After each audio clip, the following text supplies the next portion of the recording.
Hello दोस्तों, welcome back to my channel. तो एक बार फिर से हाजिर हो गई हूँ मैं आप लोग के सामने एक न्यू वीडियो के साथ, जिसमें कि आज मैं बहुत ही बेहतरीन मूवी के बारे में बात करूँगी, जो कि है 1953 में आई मूवी दो बीघा ज़मीन, जो कि जिसका एक बहुत ही खूबसूरत गाना है और बहुत ही प्रचलित है, धरती कहे पुकार के। और दो बीघा ज़मीन जो है दोस्तों, यह जो है प्रसिद्ध हिंदी फिल्म थी और इसके जो निर्देशक थे वो बिमल रॉय थे। और इसके अलावा फ़िल्म के विषय में कहा जाए तो यह एक समाजवादी फ़िल्म थी और भारत के समानांतर सिनेमा के प्रारंभ में महत्वपूर्ण फ़िल्मों में से एक थी। और इसके जो संगीतकार थे दोस्तों, वो सलील चौधरी थे। दो बीघा ज़मीन की कहानी सलील चौधरी ने ही लिखी थी। जिन्होंने इसको संगीत दिया, उन्होंने ही इस कहानी को लिखा है। और भारतीय किसानों की दुर्दशा पर केंद्रित इस फ़िल्म को हिंदी की महानतम फ़िल्मों में गिना जाता है। इसमें मतलब पूरी स्टोरी जो है वो किसानों के ऊपर रखी गई है।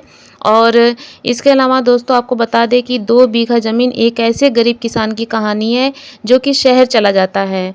और शहर चला जाता है, वहाँ जाकर वह रिक्शा खींचकर रुपए कमाता है, ताकि वह रेहन पड़ी अपने ज़मीन को छुड़ा सके। मतलब कि रेहन पड़ी मतलब होता है कि कर्ज में डूबी हुई, या फिर आप बोल सकते हैं कि जैसे पहले ज़मींदारों के पास अपनी ज़मीन को गिरवी रख देते थे, पैसे ज़रूरत पड़ती थी तो, और उसी ज़मीन को छुड़ाने के लिए, पैसा इकट्ठा करने के लिए वो शहर जाता है और वहाँ पे रिक्शा खींचने लगता है।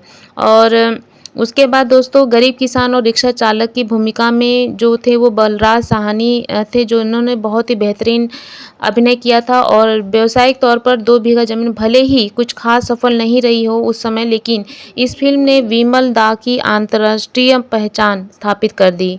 और उन्होंने कांस फिल्म महोत्सव और कार्लोवी वैरी फिल्म समारोह में पुरस्कार भी जीता। दोस्तों दो बीघा ज़मीन के लिए बिमल रॉय को सर्वश्रेष्ठ निर्देशन का पहला फिल्म फेयर अवार्ड मिला। तो आइए अब मैं इसकी कहानी के बारे में थोड़ा संक्षिप्त में आपको बता देती हूँ कि क्या है इसकी कहानी। दोस्तों कहानी में शंभू किसान होता है, जो कि बलराज साहनी जिसका किरदार निभा रहे हैं वो हैं, और उनकी पत्नी है पारो, जो कि निरूपा राय हैं, और पुत्र कन्हैया है, जो कि रतन कुमार मुख्य पात्र में थे। ये तीन थे। और फिल्म की जो कहानी है दोस्तों, उसमें गांव में भयानक अकाल पड़ने के बाद बारिश होती है, जिससे सभी खुश हो जाते हैं। गांव का जमींदार जो होता है दोस्तों, वो हरमन सिंह शहर के ठेकेदार से गांव में ज़मीन बेचने का सौदा कर लेता है। और वह शंभू, जो कि दो बीघा ज़मीन का मालिक होता है, से भी ज़मीन बेचने के लिए कहता है। हरमन सिंह को बहुत ही विश्वास था कि वह शंभू की ज़मीन खरीद लेगा। शंभू ने जमींदार से कई बार पैसा उधार लिया था, जिसे वह चुका नहीं पाया था। हरमन सिंह ने शंभू से उस ऋण के बदले में अपनी ज़मीन देने के लिए कहा, और शंभू ने उसे अपनी ज़मीन देने से मना कर दिया, क्योंकि वह ज़मीन उसकी जीविका थी। उसी में वो लोग अपना अनाज उगाते थे और उसी से अपना भरण पोषण करते थे। हरमन जो था वो दुखी हो गया। हरमन सिंह ने अगले ही दिन शंभू से उधार लिया पैसा चुकाने के लिए कहा। शंभू वापस आकर अपने पिता और बेटे की सहायता से ऋण की रकम 65 रुपये निकालता है, और शंभू अपने घर का सब कुछ बेचकर पैसों की व्यवस्था करता है और पैसे चुकाने जमींदार के पास जाता है। वही शंभू यह जानकर हैरान हो जाता है कि ऋण की राशि 235 रुपये है। तो लेखाकार से हुई भूल को निपटाने के लिए, मतलब जो कि जमींदार के पास जो लेखाकार होता है, जो जिनको हम लोग मुनीम बोलते हैं, तो उनके पास वो मतलब उसके लिए निपटाने के लिए जाता है, अदालत जाता है, लेखाकार से हुई भूल को बताता है। वहाँ शंभू मुकदमा हार जाता है। अदालत फैसला सुनाता है कि शंभू 3 महीने के अंदर अपना ऋण चुका दे, अन्यथा उसकी ज़मीन की नीलामी कर दी जाएगी। जो शंभू था वो पैसा वापस करने के लिए कलकत्ता जाता है। वहाँ एक रिक्शा चालक बन जाता है, जहाँ पर वो कमाने के लिए जाता है, और उसका बेटा कन्हैया एक मोची बन जाता है। 3 महीने बीत जाते हैं। ऋण चुकाने का दिन करीब आने पर शंभू ज़्यादा पैसे कमाने के लिए बहुत तेज़ी से रिक्शा खींचता है। रिक्शा से पहिया निकल जाता है और शंभू की दुर्घटना हो जाती है। अपने पिता की हालत को देखकर कन्हैया चोरी करना चालू कर देता है। मतलब बोलते हैं ना कि परिस्थितियाँ जो होती हैं, इंसान जो होता है पेट से ख़राब नहीं होता है। पेट से सीखकर, माँ के पेट से बच्चा जो होता है वो हमेशा नाजुक होता है, हमेशा मतलब कि कोमल दिल का ही होता है। उसको क्या होती है कि जो परिस्थितियाँ होती हैं इंसान को मजबूर कर देती हैं कुछ गलत रास्तों पे चलने के लिए, तो उसमें तो कुछ मतलब सँभल जाते हैं।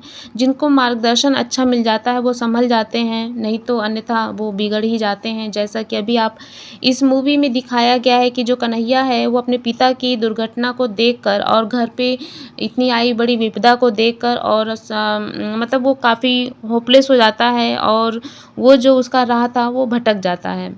तो वो चोरी करना सीख जाता है। जब शंभू को कन्हैया के बारे में पता चलता है तो वह उसे बहुत बुरा भला कहता है, उसको समझाने की बहुत कोशिश करता है और इधर शंभू की जो पत्नी थी उसको शंभू और कन्हैया के बारे में सोचकर चिंता होती है। उस समय तो फ़ोन-वोन कुछ ऐसा था नहीं तो कि मतलब कि तुरंत मन किया और फ़ोन करके हाल पता कर लिया, लेकिन ऐसा उस समय नहीं था। तो वो चिंता में मतलब बहुत परेशान थी और वह उन दोनों को ढूँढने के लिए शहर आ जाती है क्योंकि उनका अता-पता उसको कुछ नहीं चल रहा था, तो वो शहर ढूँढने के लिए आ जाती है। और उसके बाद दोस्तों क्या होता है कि वहाँ उसका कार से दुर्घटना हो जाता है। जब वो ढूँढने के लिए आती है तो मतलब वैसे ही परेशान रहती है, होपलेस होती है और उसका उसी चक्कर में उसका दुर्घटना हो जाता है कार से।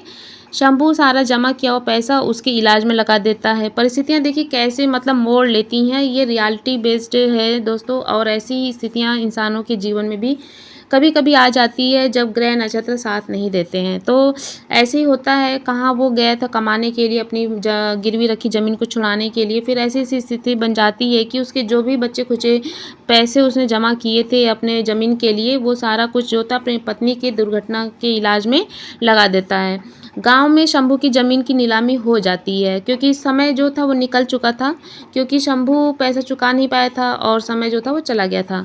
ज़मीन जमींदार हरमन सिंह के पास चली जाती है और वहाँ कारखाने का काम चालू हो जाता है। शंभू और उसका परिवार गांव में अपनी ज़मीन देखने आते हैं और वहाँ ज़मीन की जगह कारखाना देखकर वो बहुत दुखी हो जाते हैं और रोने लगते हैं और मुट्ठी भर गंदगी कारखाने में फेंकते हैं। वहाँ कारखाने के सुरक्षाकर्मी उसे बाहर निकाल देते हैं क्योंकि उनको टीस रहती कि ये उनकी ज़मीन थी और उस ज़मीन पे जो वो उपजाऊ ज़मीन थी, वहाँ पे वो अपने मतलब कि खेती करते थे, फसल उगाते थे और अपना घर चलाते थे, अपना भरण-पोषण करते थे। आज वहाँ पे कारखाना बन गया है तो उनको अपनी लाचारी जो थी वो सामने से दिखाई दे रही थी और यहीं पे जो दोस्तों है वो फ़िल्म ख़त्म हो जाती है। मतलब लास्ट में क्या होता है कि वो उनका परिवार जो है वो अपनी ज़मीन को बचा नहीं पाते हैं। शंभू और उसका परिवार वहाँ से चले जाते हैं। तो यह थी स्टोरी दोस्तों 2 बीघा ज़मीन की और 2 बीघा ज़मीन जो है दोस्तों बहुत ही खूबसूरत कहानी है इसकी और बहुत अच्छे से इसको प्रेज़ेंट किया गया है जैसा कि आप लोग जानते हैं और अभी आपने हमारी मुँह ज़ुबानी इस स्टोरी को सुना है, तो बहुत ही खूबसूरत है और इससे प्रेरणा भी मिलती है।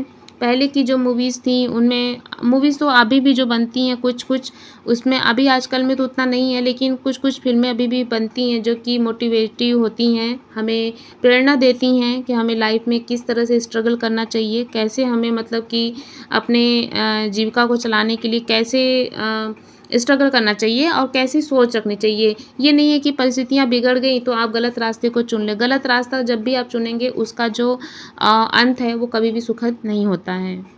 दोस्तों मैं इस मूवी की एक दिलचस्प बात आपको बताती हूँ कि जो बलराज साहनी जो इनके निर्देशक रहे हैं, वो बहुत ही पढ़े लिखे शहरी किस्म के थे और रिक्शा चालक होते होते कैसे हैं और किस तरह से उनको अपने उनके परिवेश में ढालना चाहिए, उसके लिए उन्होंने खुद ही मतलब कि इस तरह की वेशभूषा लेकर और मतलब कि वो रिक्शा चलाने लगे और उसमें अपने आप को ढाला और ताकि दर्शकों को यह ना लगे कि ये बनावटी है और थोड़ी देर तक एक ओर को चुप खड़े हो रहकर वो उन्होंने इस सब चीज़ों को मतलब अपने आप में उतारा है। उसके बाद मूवी का जो कि डायरेक्ट किया इन्होंने, तो ये सारी चीज़ें होती हैं तो मूवीज़ को बनाने में काफ़ी मतलब स्ट्रगल रहा है बलराज साहनी का और हर निर्देशक का, हर डायरेक्टर का स्ट्रगल होता है और बैकग्राउंड में इतनी सारी चीज़ें होती हैं, इतने सारे स्ट्रगल होते हैं।